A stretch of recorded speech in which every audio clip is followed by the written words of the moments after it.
Hi friends, my name is Arjun Gulati and I'm a professional content creator with over a decade-long experience in fashion, lifestyle, travel and a whole lot of genres. I'm here with Influencer.life to help you up your game at content development.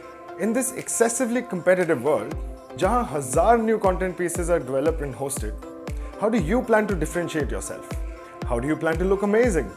How do you plan to grab the attention of your viewers and followers?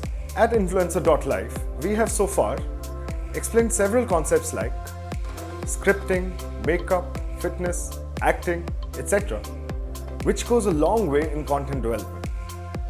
And I'm here to present to you a couple of very specific and technical aspects of content development so that you're fully equipped to shoot and finish your content pieces. Welcome to this 3-part series on Camera Masterclass, where we learn about shooting with your smartphones and also with your DSLR camera.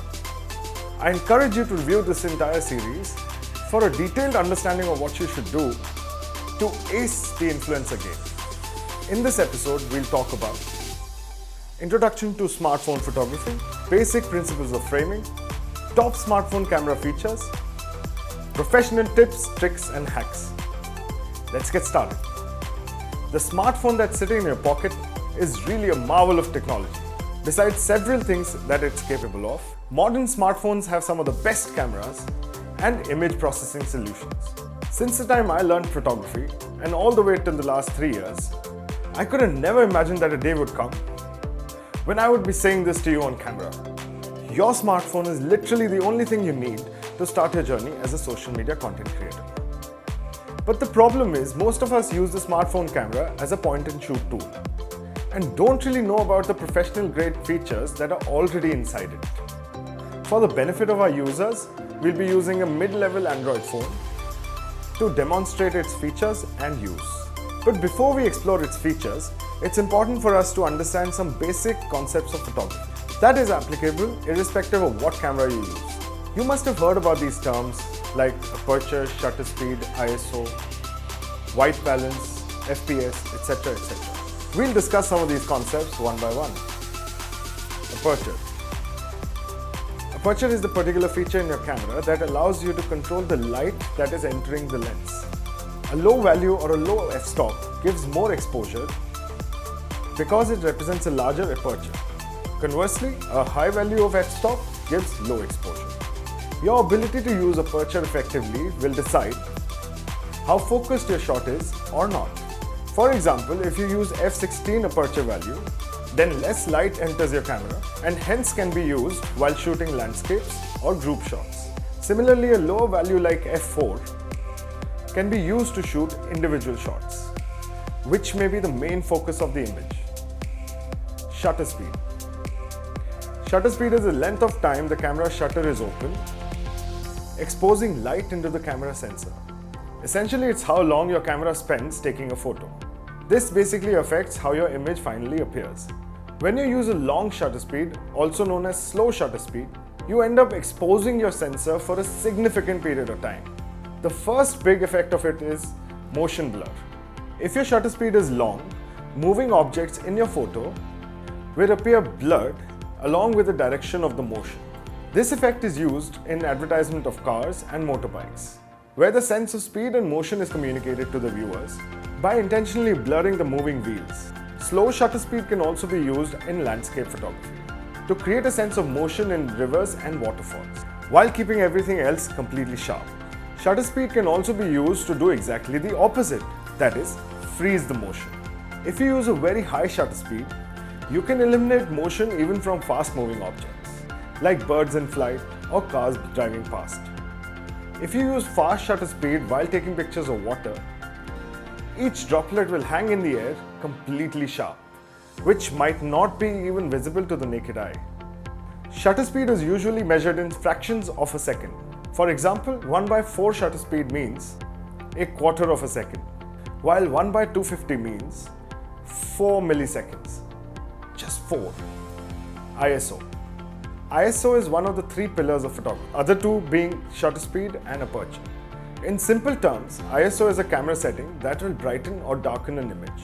If you increase your ISO number, your photos will grow progressively brighter. So ISO can help you capture images in darker environments, or be more flexible about your aperture and shutter speed settings. However, increasing ISO has consequences. A photo which is taken on a very high ISO will show a lot of grains, which is also called noise. So brightening an image through ISO always has a trade-off. You should only increase your ISO when you're unable to brighten a photo via shutter speed or aperture. The lowest value of ISO on your camera is your base ISO. This is a very important setting because it gives you the potential to produce the highest quality image, minimizing the visibility of noise as much as possible. You should always stick to the base ISO to get the best results. White balance. White balance is the process of removing unrealistic colors from your frame, so the colors of the object in the photo appear as in real life. White balance is also very important to manage the colors of your light source.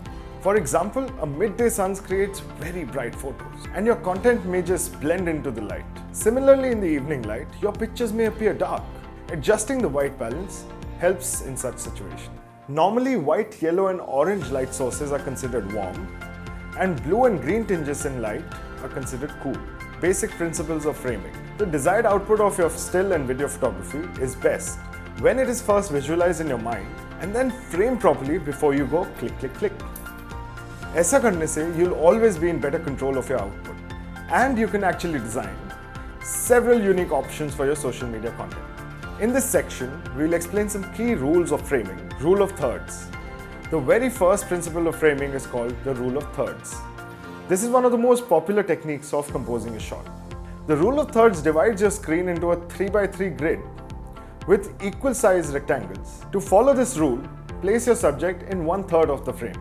This creates a more dynamic and pleasing composition since it gives more emphasis to your subject and their environment. Some smartphones have an inbuilt grid which can be used to visualize and implement the rule of thirds. Leading lines. Leading lines are lines that appear in a photograph that have been framed and positioned to draw the viewer's eye towards a specific point of interest. These lines are often drawn in a specific direction or towards a designated portion of the photograph. There are 4 types of leading lines: vertical, horizontal, diagonal, and converging lines. Learning how to use leading lines effectively is a great way to improve your photographic composition. Reduce clutter. A photograph should not have too many competing focal points as it confuses the viewer. Secondary points of interest can be helpful to lead the eye, but too many strong ones will just clutter and overwhelm. So declutter the frame to put focus on the main subject, which as an influencer will obviously be you. Foreground, middle ground, background. In a photograph, the foreground is the portion of the frame that is closest to the camera. The foreground space in the image can be used to draw attention to a subject located farther into the frame, which say leading lines, or it can be used to frame the subject itself. The background, however, is the part of the image that is farther away from the camera. So by default, the middle ground is what is between the foreground and the background. When used effectively along with the rule of thirds, a combination of backgrounding or foregrounding add depth and dimension to the frame. Contrasting colors. Another way to make your subject stand out is by using contrasting colors. Examples of this include vibrant versus muted colors, warm versus cool colors, and dark versus light colors. Light and dark are especially important because our eyes tend to move from darker colors to lighter colors. I think now we're equipped with basic concepts of photography. Let's now move into the smartphone camera features. To my surprise, I often find most of us who carry expensive smartphones are totally oblivious to the power of it. In this section, we will look at some of the top camera features and how to leverage them to shoot interesting pictures and videos. Thanks to the advancement of technology, I'm here to help you with that.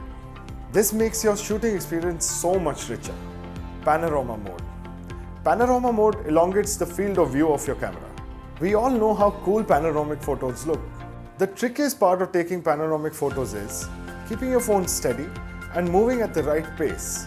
Incorrect movements result in jagged imaging, and slow movements can make your photo overlap in odd ways. Most Android cameras have a line to keep you on course.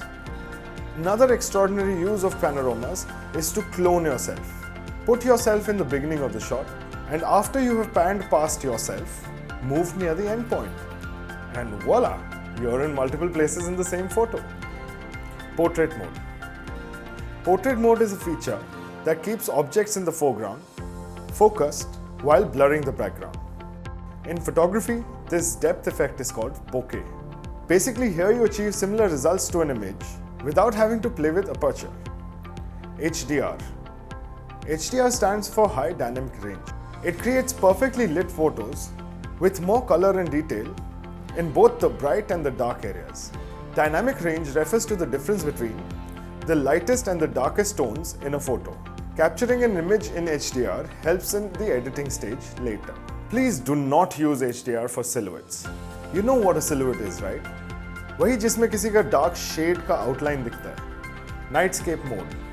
Nightscape feature allows you to shoot brightest and finest shots in low light conditions. The multi-frame exposure in Nightscape mode allows you to capture clear moments without blur effects and noise. Always keep a steady hand while shooting in Nightscape. The subject you're shooting also needs to be steady, because the camera is taking multiple images at different settings and stitching them together using a complex image processing technique, and all of it in just one tap of a finger. Pro Mode feature. The Pro Mode allows you to take a picture in RAW file format just like a DSLR. Here you can control ISO, white balance, shutter speed, etc. The only thing that it doesn't allow you to make changes in is the aperture settings. We'll learn more about the RAW file format in our DSLR Masterclass. Do keep in mind that you'll have to manually toggle on the RAW feature inside the Pro Mode. You can also save your custom settings as a preset to use it later. Video mode. Most smartphones also offer the 4K feature, which is not available in many DSLRs. 4K, also called ultra high definition, means 4000 horizontal pixels. Compare that with Full HD 1080p, which has only 1080 vertical pixels. So naturally 4K videos will be highly detailed, crisp and cleaner looking compared to HD. Slow motion. You'll find 60 FPS written next to the slow motion mode. FPS here stands for frames per second. It denotes how many frames are captured in 1 second by the camera. FPS for normal motion is 24 or 25. For slow motion, it's higher, like 60 or 120 FPS. By the way, slow motion records video in slow motion, not sound. Most of our Android phones offer 240 FPS in 1080p. This is something that only professional film cameras offer. And I'm talking about the big cameras.